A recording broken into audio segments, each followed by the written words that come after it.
Hi everyone. It's a great pleasure and honor to be here and talk about very important topic, achieving net zero. So we'll talk about net zero and use the role of science, research, and technology investments in achieving net zero, the challenges and the opportunities that we face, and the opportunities that we have along the way. We have very distinguished panel with different experience and different parts of the value chain. We have both people from research and asset management, VC investments, and corporate public utility companies. So that's going to be a very interesting conversation. Please also ask your questions through Slido. We'll have the questions at the end of the panel. And in the beginning, let me introduce the speakers.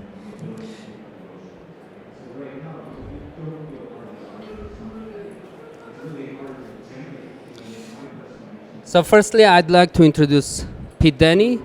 Peet is the founding partner of Climate VC, which is, as the name suggests, it's a climate investing venture fund. They have a specific mission of removing funding, fostering, and funding startups who are passionate about making a global and gigaton scale impact on the climate. So very big impact and very big goals that the fund has. Also, interesting fact about Peet, he started his technology journey at very young age, and at 10, and started his first company when he was 24 at dot-com bubble times. He also was founder of a fintech company, so a wealth of experience with Peet. Next, I'd like to introduce Barbara. Barbara is the Director of Innovation, Clusters and Harwell Campus at the Science and Technology Facilities Council, and also Chief Scientific Advisor to Advanced Research Clusters, Brookfield Asset Management. So she has both experience in public research and leading the one of the leading institutions in public research, and also be involved in large asset manager, for advising large asset manager which invests into climate and energy related topics. She also had led creation of 6 thriving innovation clusters in space, health tech, energy tech, digital, and quantum. So very impressive and very diverse technologies and background. And next, our third panelist is Jack Lomas. Jack is emerging technology lead at Severn Trent, which is one of the largest water companies in the UK. He's leading a part of the large program at Severn Trent, which is focused on finding evolutionary capabilities and delivering critical capital infrastructure with $7 billion program. Jack is, besides being industry leader, he's also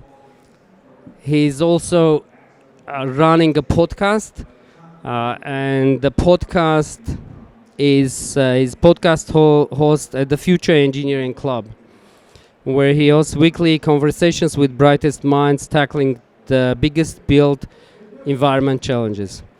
And I'll introduce myself as well. My name is Yervand Sarkisyan. I'm founding partner at a fund called Granatus Ventures, where we invest in deep tech companies with particular focus on SDGs, Sustainable Development Goals. We've done investments in UK, US, in Armenia, and I'm also founder of a company called DEEPTECHX, which is a platform connecting deep tech founders and entrepreneurs with industry leaders, with corporates, with advisors, and with funding, so VCs. We are also doing investments through group of angels and through a later stage fund called Covenant Ventures. So with that, let me start the panel, and I'll join you. So we're going to talk about first role of research and innovation. And let me ask first question to Peet. How does the mission of Climate VC in fostering innovation and finding climate impact startups progress us towards net zero? We look for companies that we think have got a clear path to 10 megatons of impact, and where the impact that they have is linked to their revenue. And I think this is an important distinction, because we never want founders to have to choose between chasing revenue or chasing impact. And we think if you're going about approaching impact in the right way, you're changing the world in some major way, which is clearly going to unlock a lot of value for everybody. And when I started this journey 3 years ago, I set myself the challenge of having a gigaton scale impact, which is a ridiculous number to say. It's almost a thing a megalomaniac would say. But I think you've got to set yourself a massive goal and work for I wanted to spend the rest of my career working towards this. And what we noticed at the time is that the gap really was finding that first check. So the incredible founders who've got the ideas, maybe they've got the network, they've got the connections, they've built products before, they've got an amazing team, were struggling to get that first check. This was 3 years ago. I think the landscape's a bit different now. And so that's what we intended to do, is to be there to try and find people who were struggling to go from 0 to 1. And I thought, that's where I want to show up.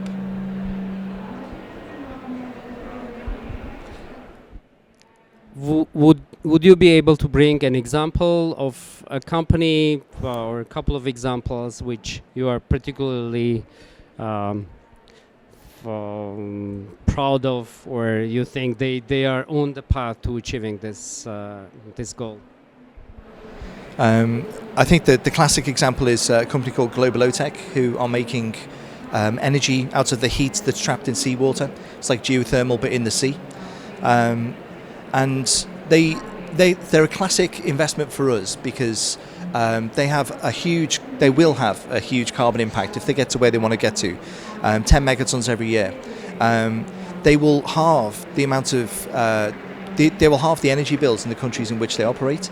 So they operate in the small island developing states around the equator, the Seychelles, Tonga, Sao Tome and Principe, the Philippines, places like that, who these nations pay maybe up to $1 per kilowatt hour. So they spend 2 to 3 times, maybe 4 times as much for their energy, while being least developed nations than we do. So this company will, if it gets to where it wants to get to, help solve the energy problem, the energy sovereignty problem, and it will reduce the amount of emissions that they're producing. But this founder found it very difficult to even get conversations with VCs, because VCs would look at the deck and see 1 or 2 words in there that they didn't like and say, well, we're not even going to speak to him. But the thing is, you often meet incredible founders who within 30 minutes whether these founders can make this idea a reality or not. And so that's what we look for these kind of hidden gems.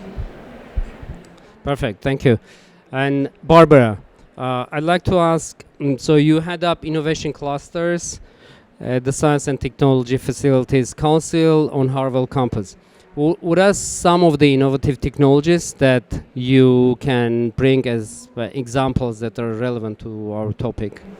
Yeah, so just to give an insight of what how a campus offers, is a unique combination of large science facilities, including synchrotron light source, neurospallation source, laser facilities, large and small, space capabilities. So it's really multidisciplinary. And I think also in the introduction by the chair, we speak about, how do we best use a combination of all these technologies. It's no longer about one technology in isolation with others. So it's really about bringing in technologies with regulatory frameworks that actually enable companies to develop new solutions and actually get them out there, scale them up, and actually make them adopted on a large scale. So in doing so, what we're doing with the innovation clusters is really about bringing public sector organizations, industry and academia to work together to really ignite this collaborative framework. And one of the clusters that we are developing is led by Emma Southwell-Sanders, actually in the audience here. And that's the energy tech cluster. That cluster is really making a huge difference. Already we launched that in 2018. We've attracted about 80 new companies in the sector. And I will name a few. Just to name a few, we have QDOT that works on new battery research. We've got thermodynamic systems, also the work on portable heat pump systems. Reducing actually the energy required by 40%. Ion Tech, which is a zero carbon street lighting provider. So it's really a revolutionizing technology, which actually can be applied to many other applications, even in terms of cooling techniques. And we heard a lot about, how important it is also for enabling the use of technologies like AI, to have these technologies. And many more. Actually, I'd like to mention another one, which is a little bit outside the standard range, but is a company that is looking at producing energy from space.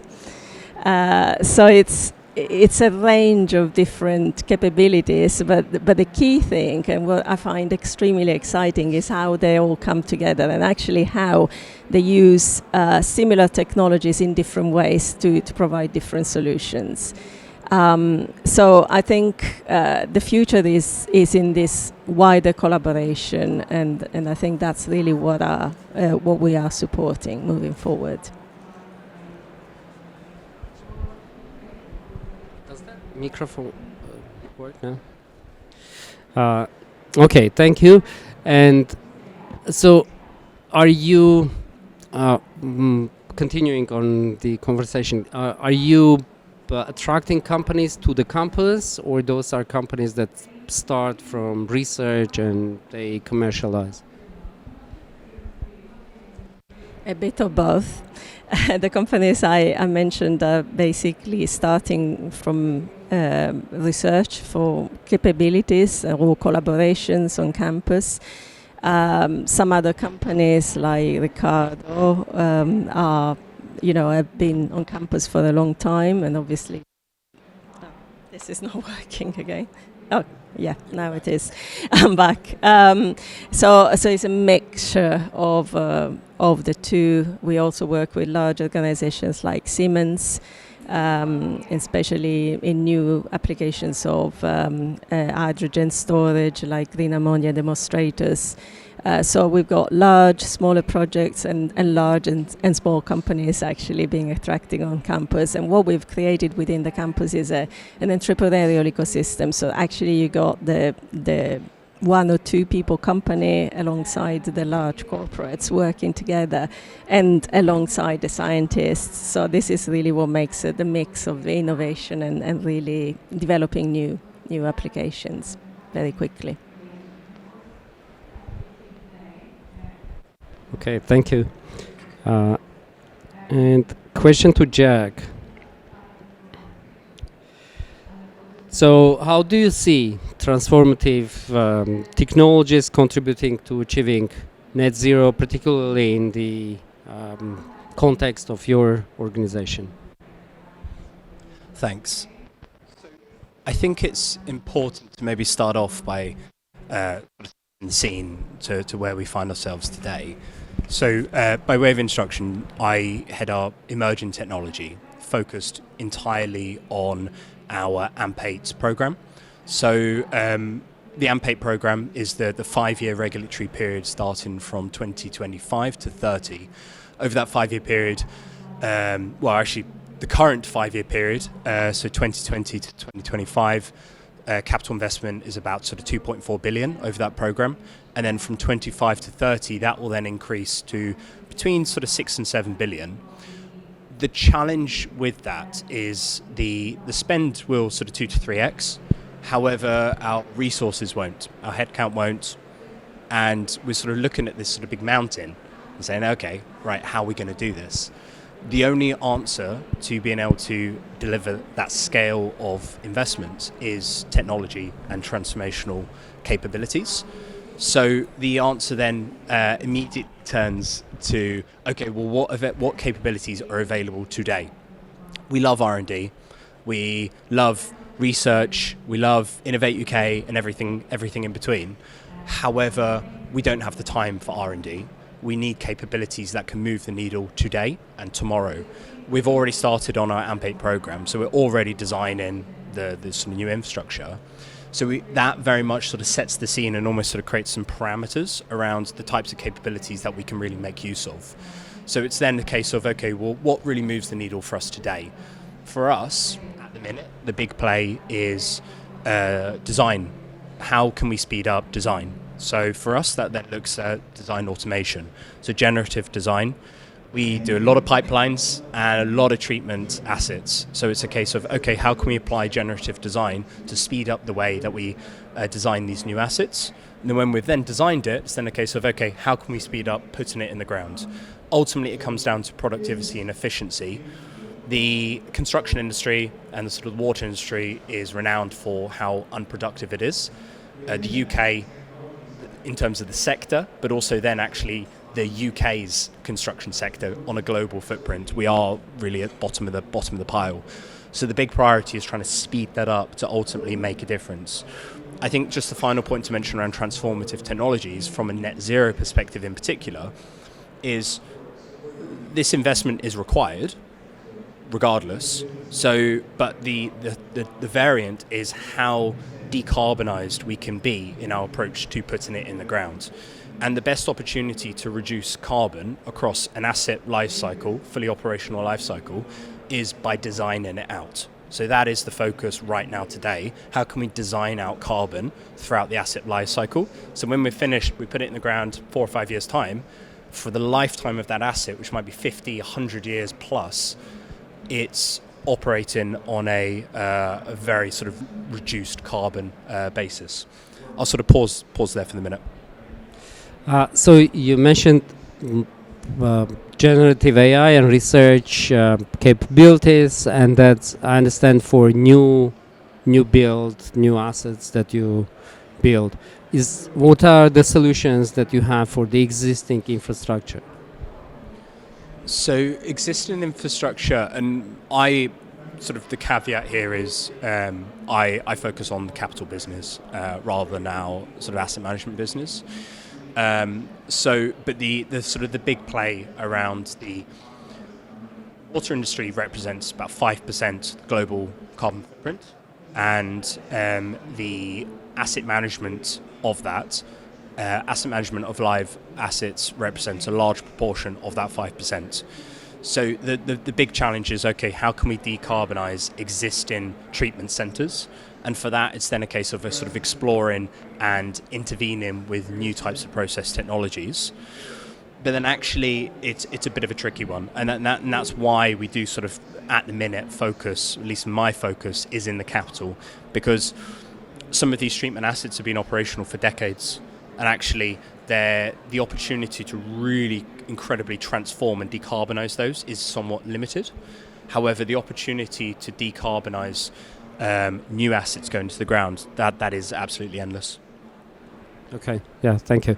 And Peet, What investing in climate tech? What are the challenges you face in terms of investment structure?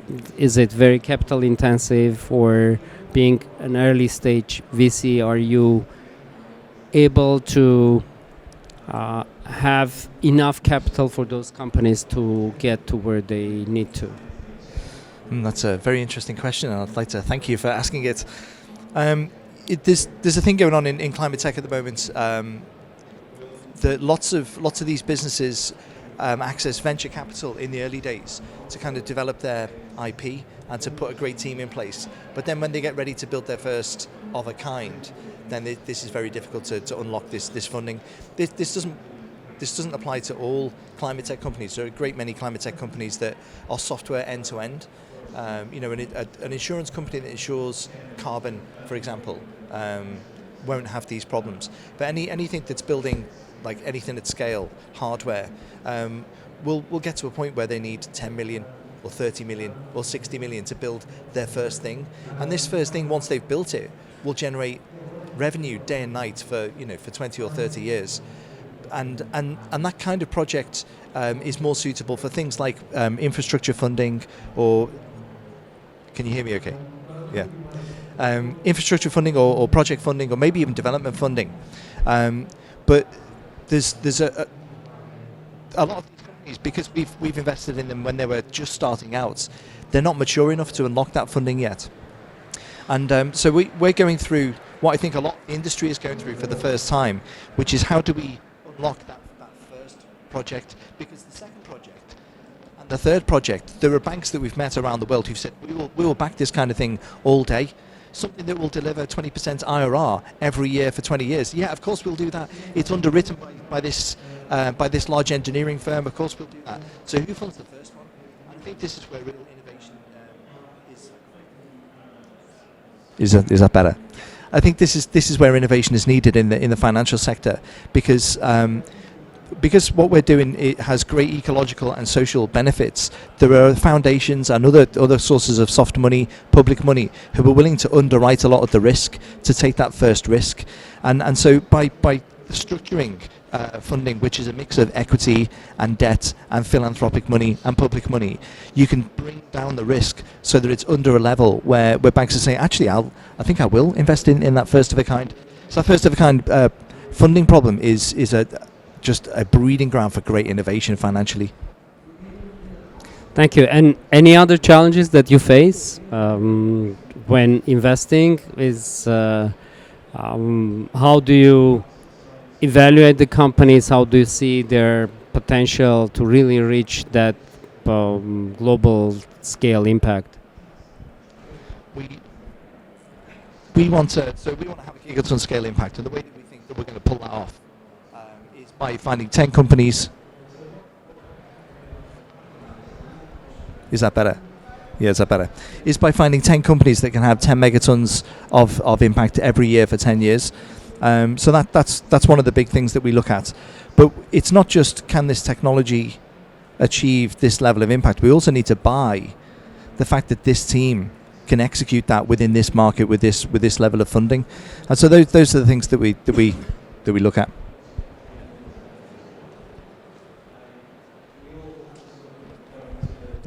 Could I add something to this? Because I think it's a really important point, in terms of barriers and how we support you.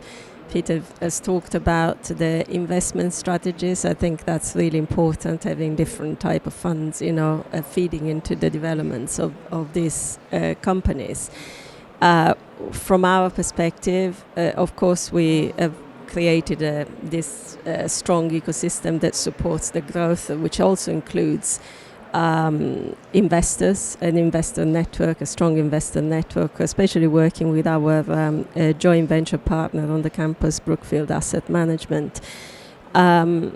but I think beyond the investment is how do you actually put those companies in a position to receive that investment faster and quicker in a way that those investors can see the opportunity and can see actually that it's been de-risked by a network of resources and capabilities. So this is something that we've started on campus, especially through the what we call the Net Zero Living Laboratory. Is really about using the campus, which is 700 acres, so the size of a small city really, and self-sufficient in a way, quite independent in the way we develop things within the campus. So it's an ecosystem of its own right. So we're using that as a great demonstrator for these new businesses. I've got an example as the Darwin autonomous bus. They started within the campus using electric vehicles, but also using satellite technologies, ground sensor technology. So a mix of these technologies, as you would within that campus, have access to all this technology.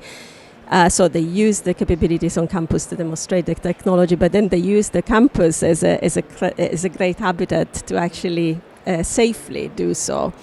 But doing that within the campus and providing the service within the campus, so they've also been able to demonstrate it to the numerous visitors that we have on a daily basis to the campus coming from all over the world. This really raises the profile of what you're doing as a company. And then they've been able to attract new funding, and I believe they are in discussions to really exit, with large investors in this. So it's a way of really accelerating that process from development, demonstration, and linking to the regulatory frameworks or public sector policymakers. As well as big investors that then get the feel for what you can do at scale and have a better chance to make a decision quicker.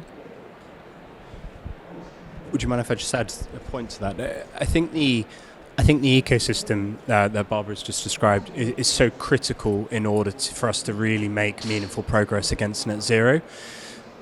If you look at, listen, everyone loves pointing at a McKinsey stat. So McKinsey suggests that about sort of 40% of technology that is needed to solve climate change already exists and is in the early stages of development, with a further 45% of it way past feasibility and actually in commercialization stage.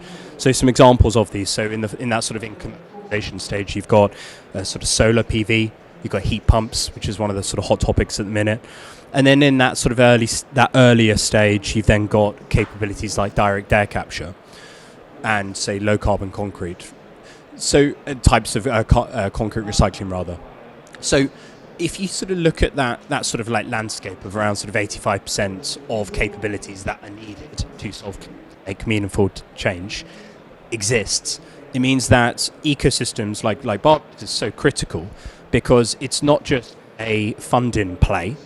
It's this holistic level, this holistic type of support that is required to innovators to really move the needle. It's business models, it's policy, it's actually providing test beds to then further iterate and scale these capabilities. It's establishing supply chains with partners around the world. It's reducing it's allowing them to unlock economies of scale. So I think that reaching net zero through technology is not just a funding play. Funding is critical, obviously, but it's also this holistic sort of test bed type environment that is also required. And that is, I try and play a part in that, in providing the test bed and saying, hey, companies, whatever you look like, we've got this test bed, which is the AMP8 challenge. How can you help us with this? We're not doing it to win awards. We're not doing it to sort of do Innovate UK stuff. We're doing it to try and really move the needle in a meaningful way towards net zero. Yeah, thank you. And yeah, you're right. A lot of technologies do exist, and the question is putting them together and creating businesses and public sector organizations that will actually have that impact. I guess one example is Tesla where electric car technologies have existed, but there was no really company that would put the effort and bring the car to the market before Tesla, and now it's a standard product for most of the car companies, right? So it changed the way auto industry works. I've got this theory that companies are more alike than they are dissimilar, and that if you've got a nucleus of the company which is its tech, that's how the company is different to other companies. The one hard thing that they're trying to do outside of that nucleus, it's surrounded by the need to be able to run a proper operations department, the need to be able to do tech, the need to be able to hire great talent, the need to be able to not run out of raise money, and all of those things are similar across companies, and yet those are typically the reasons why startups, which is crazy. And if VCs had more time, VCs had more time, that's where they could show up and add value, because if keep a close enough eye on the as they're developing, they'll be able to say, here's where most companies fail for reasons, and they run out of money.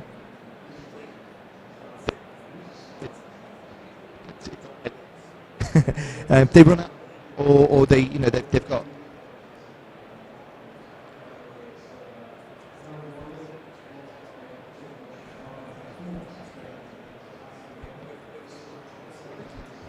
Can you? Yeah, now it works. Yeah. So companies, for all the same reasons, they run out of money, or they've built a product that the market doesn't want. Those are all things that the community, the business community, know how to fix. And so this is where VCs should really be showing up to assist these companies in not failing for those very, very common reasons. Can I add one point on that? I think what is also important is that risk appetite and the fact that the company knows that even if they fail, they can fail fast and then go on to a different adventure, basically, and I think that's again another area where we're trying to really motivate companies to do that within the campus, because being such a wide campus with so many opportunities, you can actually be there, succeed fast or fail fast, and then move on to the next project, essentially. And that's really important in my view, and of course I completely agree with you, the scale-up phase is one of the most difficult ones, and this is why in a campus like Howard we've got about more than 220 organizations. The majority, about 80% of those, are small companies that are growing really fast and they need to go to the next step. That needs the right funding available, but it needs also the premises, areas where they can grow fast. If they need manufacturing, they need that to be developed really fast.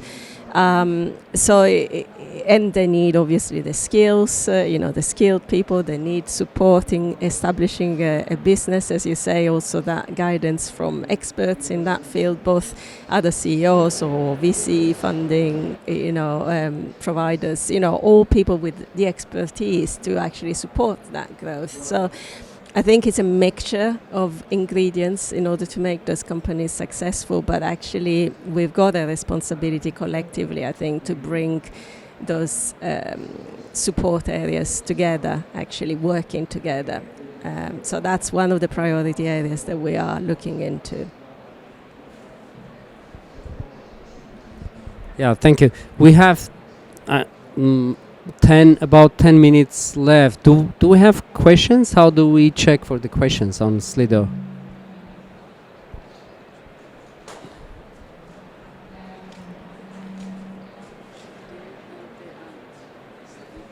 Oh, should have done it before. Can I use yours or?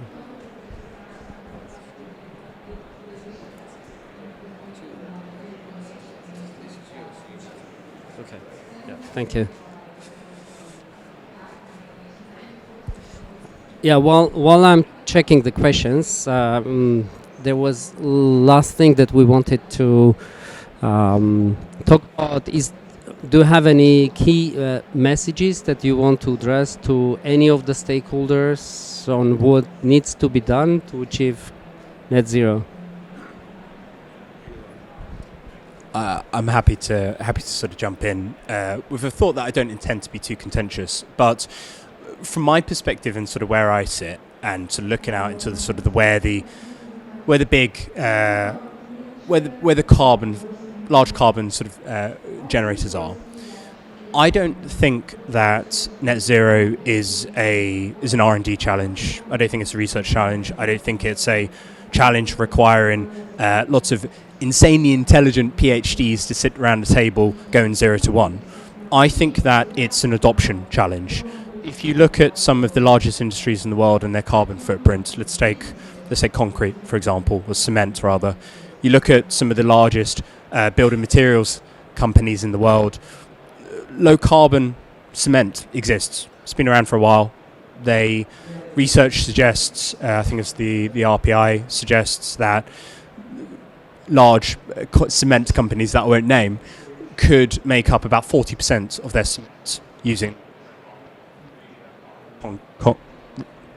really low carbon concretes.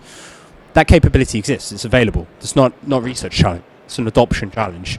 They make billions of pounds in profit each and every year. If they wanted to adopt it, they very much would. The challenge is actually supporting them and changing their revenue models, their supply chain maybe, their organisational and culture, that sort of culture shift, organisational change elements with the softer elements to it all. That's where I think the real progress is to be made. So I think that, again, it's a list challenge that needs a bit of everything. But I think that's a very important point to note. Yeah, I completely agree, and this is why, for example, sustainability is one of the main topics in our development plan. In fact, our master plan has got sustainability as one of the major ways that we're going to implement and develop the campus. Yep. And that is built in also in the way that we work with our companies. Sustainability is talked across all areas. We mentioned, we deal with the space sector. We've got companies in the space sector working specifically on sustainability in the space sector. Obviously it's built in the energy tech cluster, clearly, for what I already described before, the Net Zero Living Lab. In the life sciences cluster as well, companies are looking at solutions that actually the other innovative companies, like for example in the energy tech cluster, provide to that sector. So it's really, I think that my point, I completely agree with yours about adoption, but also my point is about let's look a little bit beyond the immediate areas of development. Let's look at the opportunities that other sectors bring to us, because we've talked about the big investment in defense, and we've just launched another cluster in, supported by Harwell, which is in defense and security. And in one of the panels I was chairing last week, it was about, bringing all these different technologies together to advance certain solutions in the defense and security area. But actually, my perception is that a lot of those solutions are applicable also in what we want to do to save the environment. So let's use areas where there is an awful lot of investment to develop, to further those technologies, those solutions forward, and actually find a way of working more closely together so that we can actually be more effective in our goals at the end.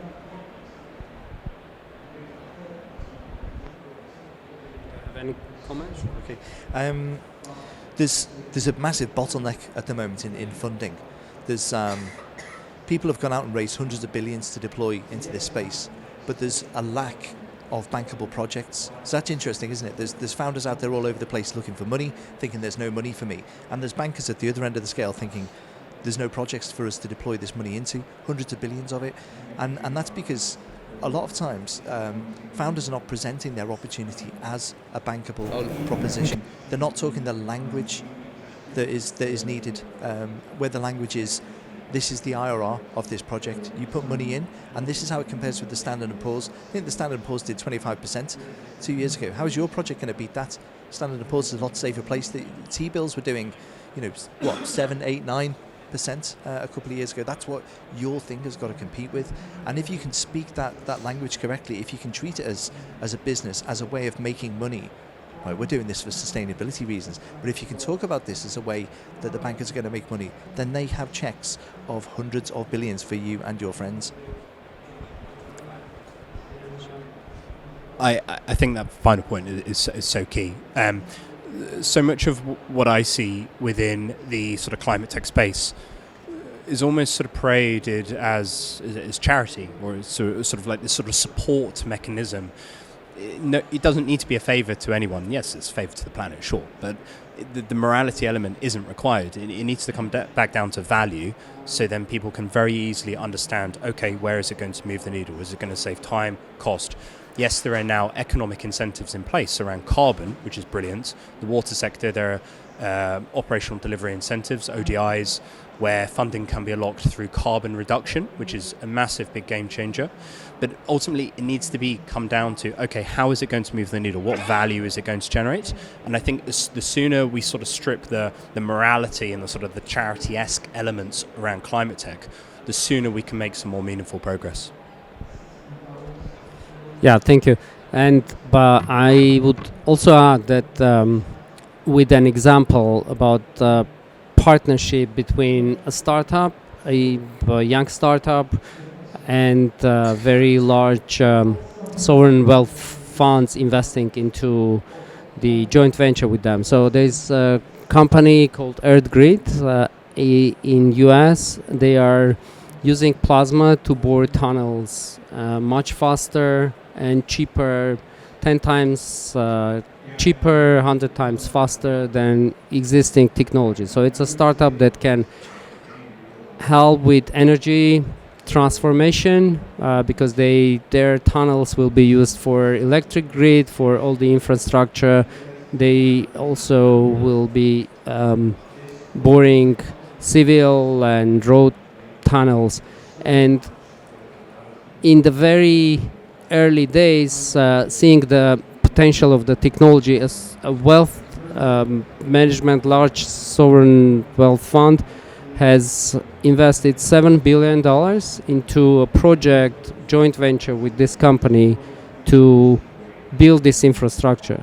So that's kind of the example of where very large funding that's required for bringing this technology to life is possible. So finding those innovative ways of marrying different providers of capital together to achieve the end goal and fund these big projects. On Slido, I didn't find any questions relevant to us. If we have time, If anyone has any questions, can you? Yeah.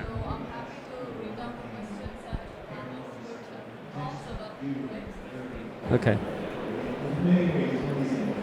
So one of the questions is, in your view, how can we fast-track innovation by fusing cross-sector transformative technologies that are multi-purpose?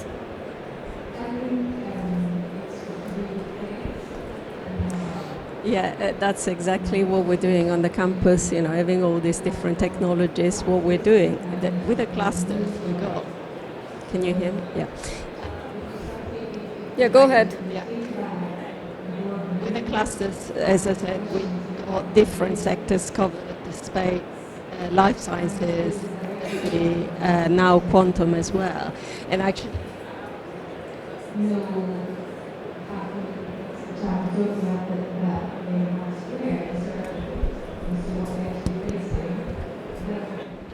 Hello? Yeah, good. Okay.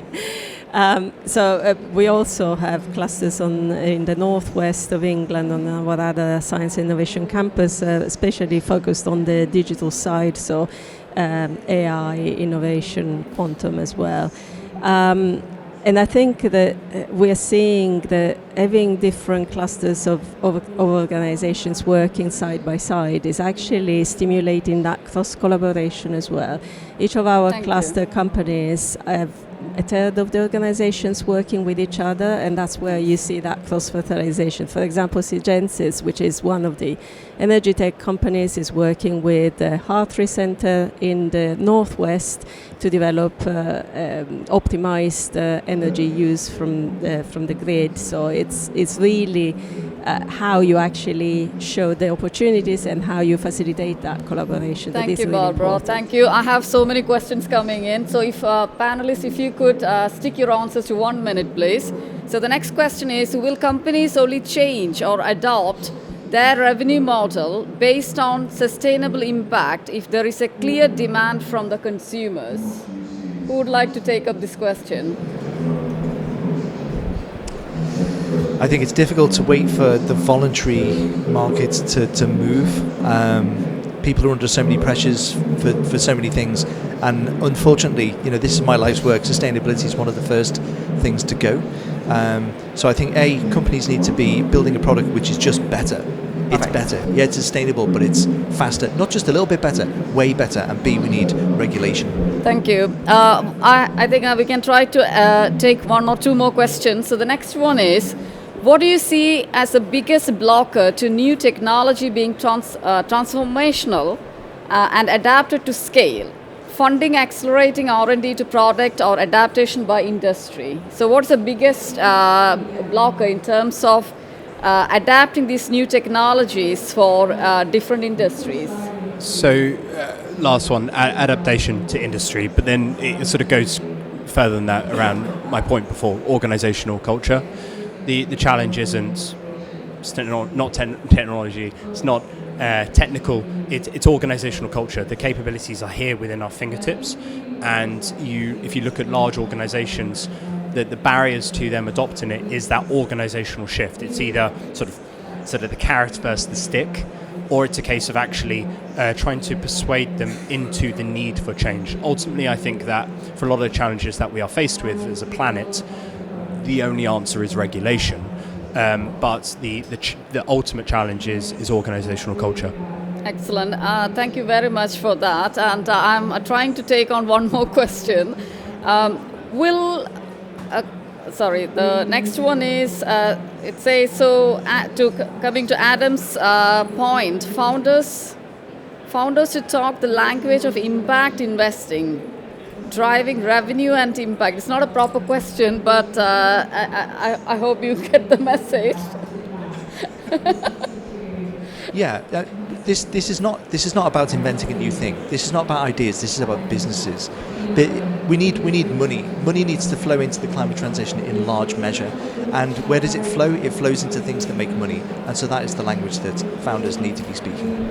Great, thank you. So with that, I welcome all the participants to thank the panelists, the moderator once again for sharing us the importance of investment to accelerate innovation and to sustain all these businesses in a most efficient way. So thank you very much.